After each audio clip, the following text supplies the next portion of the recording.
I reckon that this pea and ham soup could be in contention to one of the best pea and ham soups ever. I think at least.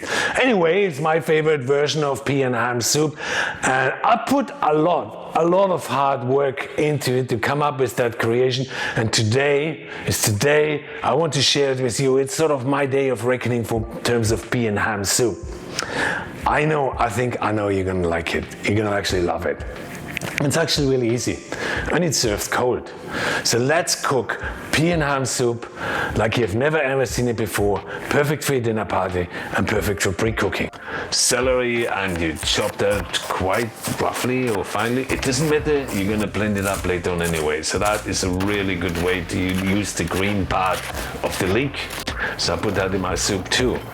Well, I use the white part for something else. Fresh peas, can use frozen, but we need some fresh peas for the garnish too. Snow peas, sugar snaps, or manchou, or whatever country you're in, and raw pea shoots. They're very important. You see that later on. Some parsley as well, and then go back to your sugar snaps and your manchou or your snow peas and just pick out the best pieces for your garnish, because we need them for the garnish later on, so it's all going to come together. It's a bit of a fiddly job today because there's just so much going on in that soup, but you can cut it down. You don't have to do all the garnishes. I reckon if you do half the garnishes, that's pretty good too. So I chopped some shallots. I take the skin off the bacon and I cut some bacon. Some bacon I will keep for the garnish. Some bacon goes into the soup. You can of course put the pork skin or the bacon skin in there too, but just make sure you remove it before you blend it. So set the bacon for the garnish aside, the bacon for the soup you just set aside that too. And I do have a recipe for all of that in the book below. It's a bit complicated. There's a lot of stuff going on today here. I mean, it's easy, but it's complicated in terms of how many things go on. So I got some garlic, got some cream, some rosemary. That's going to be my garlic and rosemary cream, which will be a garnish at the soup later on, as you will see.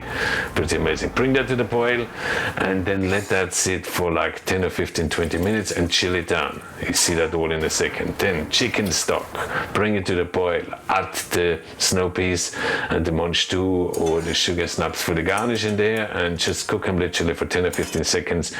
Place them into ice water to chill them out straight away.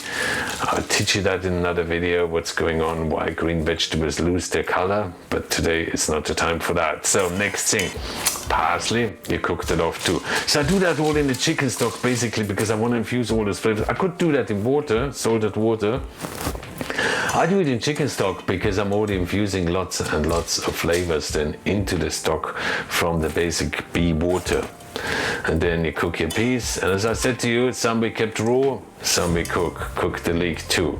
Great. Strain off the soup because we're gonna now cook the rest of the soup. You remember, we still have the shallots, we have the bacon, but before that we need to make the garnish because I want to infuse all the flavors into the soup. So, and since it is a cold soup, I can cook my seafood now and just put it back in the fridge, but the roasting juices that I will get from cooking the lobster and the scallop, they will then basically transfer into the soup. I don't want to have them in a pan and then wash the pan down the sink. So it's much better if I have those flavors in the pan where I will be cooking the soup. So here we go. I cook the lobster on both sides. I cook the scallops too. Probably a minute and a half on each side. The scallops need even a bit less. So can you see all those roasting flavors? I haven't lost them. I hate putting them down the drain. So I'll put them in my soup. I mean, you know, roasted lobster tastes so nice. In goes the shallots, the bacon, the celery, a bit more olive oil if the pan is too dry, and then the stock. And you literally just cook that for like 4 to 5 minutes. You want to keep the flavors all nice and fresh. Set it aside and then chill it down to at least room temperature. Okay, a pan, bacon goes in.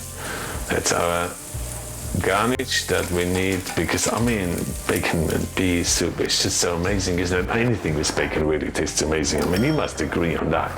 So now I take the sugar snaps, no, they're not the sugar snaps, they're the manchou or the pea shoots, they call them down here in Australia. I cut them into julienne. I trimmed the the sugar snaps as well. And now I strain off my cream and I chill it down too. But before I do that, I did of course season it with salt and pepper. Look, it needs to be really runny. You don't want it too thick. So if you use double cream, you might have to dilute it with a bit of milk. So now I take out all those cooked vegetables from the iced water. I put the soup into the blender. Great, I love it. Oh, pea shoots, the raw pea shoots, and that's gonna make that soup so special. Now you're gonna have so many different textures and so many different flavors. The raw pea shoots gonna give it a raw flavor. The peas gonna give it their flavor. The snow peas, different flavor. Oh, I put too much in the bowl again. Anyway, I better stop then. And then you strain it off. Can you see now?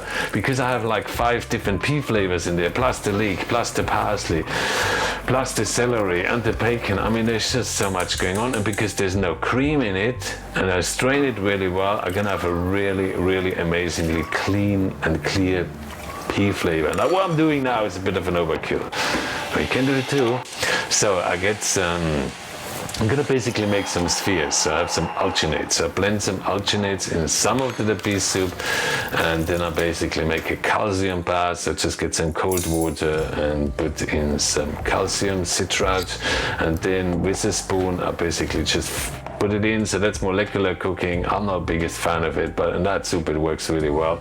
So you basically make like what they call them liquid raviolis, they call them spheres, and here they are. They look pretty amazing. So 2 ways of soups.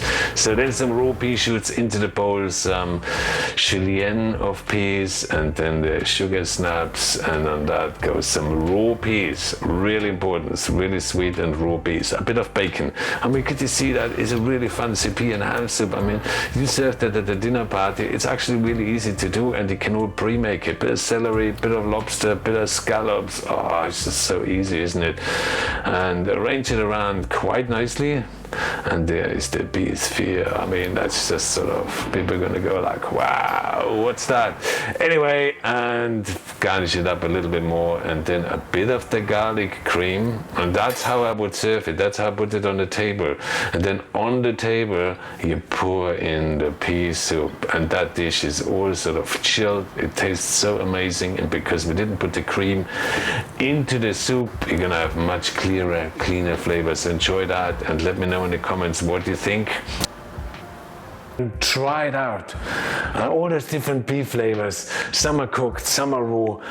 The soup has just so much depth, just like an amazing, amazing Pinot Gris, which by the way would go really, really nicely with my soup. Absolutely perfect. So check out my video on panna cotta, which would be an amazing summer dessert that you could serve in a menu with this soup. Cheers, and thank you so much for watching.